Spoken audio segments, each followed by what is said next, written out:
సృష్టిలో తీయనేది స్నేహం. అటువంటి తీయనైన స్నేహం వంటి విషయాల్ని తెలుసుకుందాం. శ్రీకృష్ణుడు కుచేలుడి యొక్క స్నేహం ఎటువంటిదో, ఎంత గొప్పదో ఈనాటి విషయంగా తెలుసుకుందాం. త్వమేవ మాతా చ పితా త్వమేవ త్వమేవ బంధుశ్చ సఖా త్వమేవ త్వమేవ విద్యా ద్రవిణం త్వమేవ త్వమేవ సర్వం మమ దేవదేవా. శ్రీకృష్ణుడు కుచేలుడు వీరి స్నేహం ఎంత అద్భుతమైనదో ఈరోజు తెలుసుకుందాం.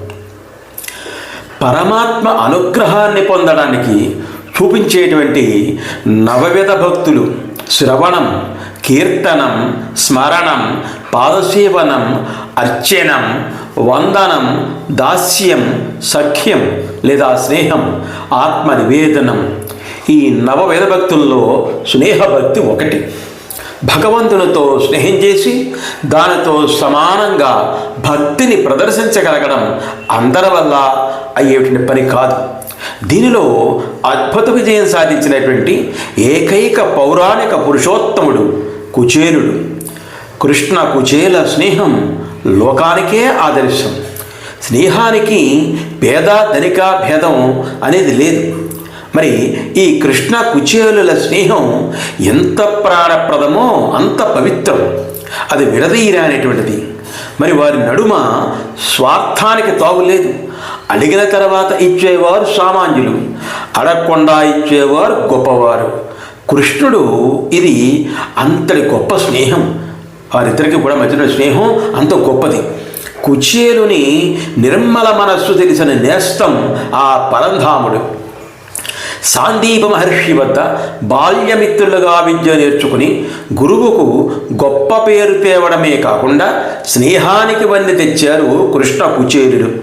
ఈ కుచేలుని అసలు పేరు సుధాముడు. కుత్సిత చీల కుచేల. ఆయన చినిగిన బట్టల గలవాడు. కటిక పేదరికం. విద్య ముగిశాక గృహస్థుడైనాడు. గుణవతి, శీలవతి, అనుకూలవతి అనే భార్య లభించింది కుచేలుడికి. సంతానానికి లోటు లేదు.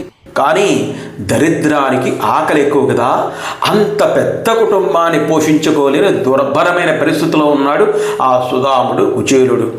కాలం ఎంత పరీక్ష పెట్టినా గోవిందనామస్మరణ మాత్రం వదిలిపెట్టలేదు కుచేలుడు.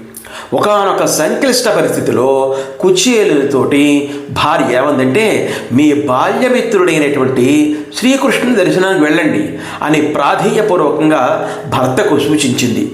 అప్పుడు మన దారిద్ర్యం తొలగేటువంటి మార్గం లభించవచ్చు అంది ఎంతో ఆశగా. కుచేలుడు చిన్ననాటి మిత్రుడిని కంటినిండా చూసుకోవచ్చినటువంటి ఆనందంతో భార్య మాటను కాదనలేకపోయాడు. తక్షణమే కొన్ని అడుగులు భర్త కండువా కొసకు కట్టించింది. కృష్ణనామస్మరణతోనే కృష్ణుడి భవనంలోకి ప్రవేశిస్తాడు. ద్వారపాలకులు తనను లోపలకు వెళ్ళనిస్తారో వెళ్ళనివ్వరో అని అనుమానపడుతుండగానే అనుకున్నదంతా జరిగింది. అక్కడ వారు అడ్డుకున్నారు. ఎలా తెలిసిందో ఏమో స్వయంగా కృష్ణుడే అక్కడికి వచ్చి స్వయంగా కుచేలుడిని తోడుకుని వెళ్తాడు. తన్మయత్వంతో కౌగలించుకుంటాడు.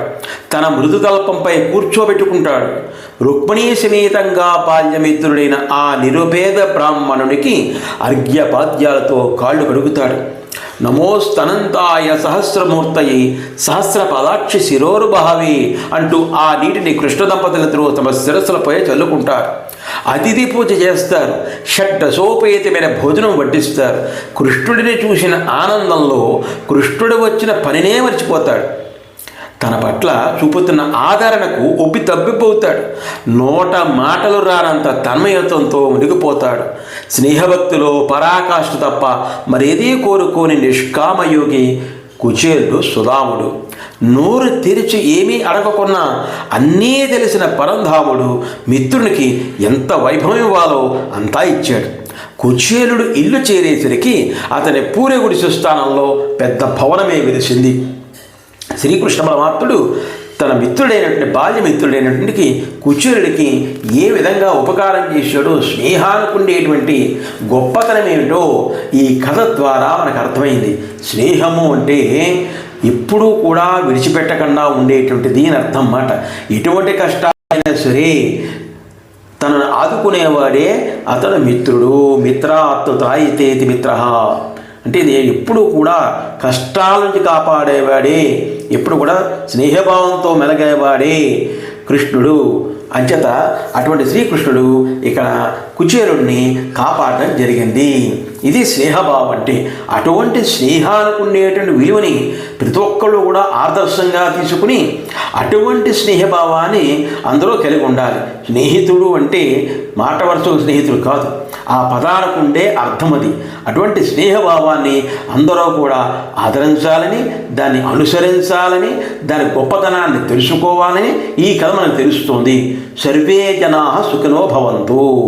వీరభద్రరావు మామిళ్ళపల్లి ప్రెజెంట్స్ మన యూట్యూబ్ ఛానల్ని సబ్స్క్రైబ్ చేసుకునే వాడి వెంటనే సబ్స్క్రైబ్ చేసుకోండి, లైక్ చేయండి, షేర్ చేయండి. ప్రతి కామెంట్ను కూడా కింద బాక్స్లో రాయండి. Devotional, cultural, see my all videos continuously.